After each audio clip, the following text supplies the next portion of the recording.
In a quaint village nestled beside a dense forest and a sparkling river, there lived a poor woodcutter named Arun. Arun was known throughout the village for his hard work and, more importantly, his unbreakable honesty. He lived in a small hut with his wife and 2 young children, earning a modest living by cutting wood from the forest and selling it in the nearby market. Every morning, Arun would rise with the sun, pack a simple lunch of bread and fruit, sling his old iron axe over his shoulder, and head to the forest. He chopped wood diligently, never taking more than he needed and always respecting the trees. Honesty is the foundation of a good life, his late father had often told him, and Arun lived by those words. One fateful day, as Arun was chopping wood near the riverbank, his axe slipped from his sweaty hands and plunged into the deep, swirling waters. He stared in dismay as it sank out of sight. That axe was his only tool. Without it, he couldn't work, and his family would go hungry. "Oh no! What will I do now?" Arun cried out, sitting on a rock with his head in his hands. He prayed silently for help, feeling the weight of despair.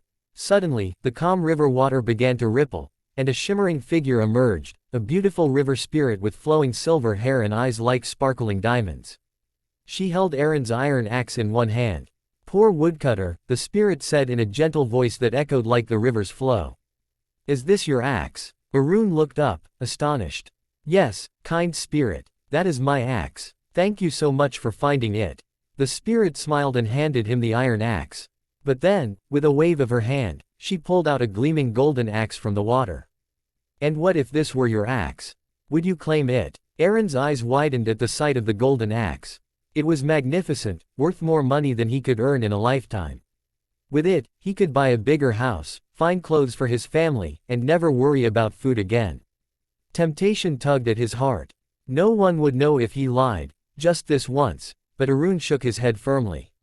"No, dear spirit, that is not my axe. My axe is old and made of simple iron. I cannot claim what is not mine." The spirit's smile grew wider. She set the golden axe aside and waved her hand once more. This time, she revealed a shining silver axe, equally beautiful and valuable. "And this one, is this your axe?" she asked, her eyes watching him closely. Again, greed whispered in Aaron's ear. The silver axe alone could change his life forever.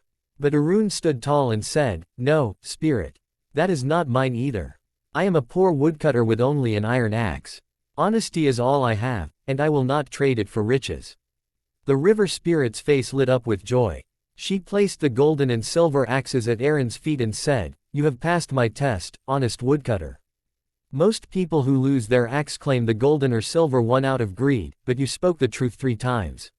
For your honesty, I gift you all 3 axes, the iron one you earned through hard work, the silver one for your integrity, and the golden one as a reward for your pure heart."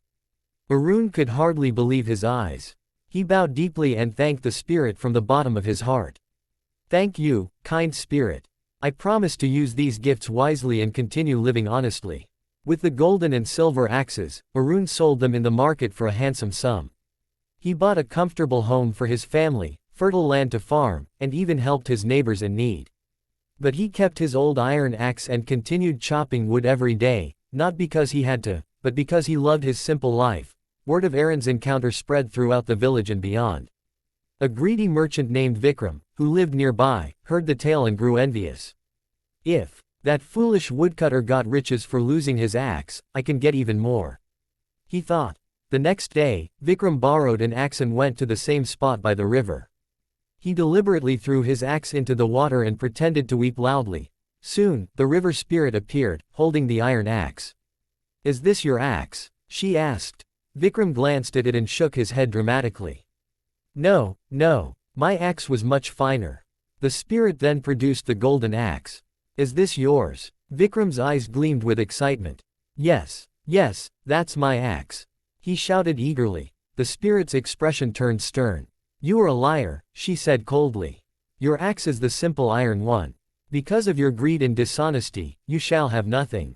With a splash, the spirit vanished, taking all the axes with her. Vikram was left empty-handed, his own axe lost forever in the river. Ashamed and ruined, he returned home, learning too late that dishonesty brings only loss. From that day on, Aaron's family prospered, not just with wealth, but with respect and happiness. The villagers often told his story to their children, Be like Arun the woodcutter, honest and true. For honesty is the best policy, and it always brings the greatest rewards. Arun lived a long, contented life, teaching his children the same lesson his father had taught him. And whenever he passed the river, he would smile and nod, knowing that truth had been his greatest treasure all along.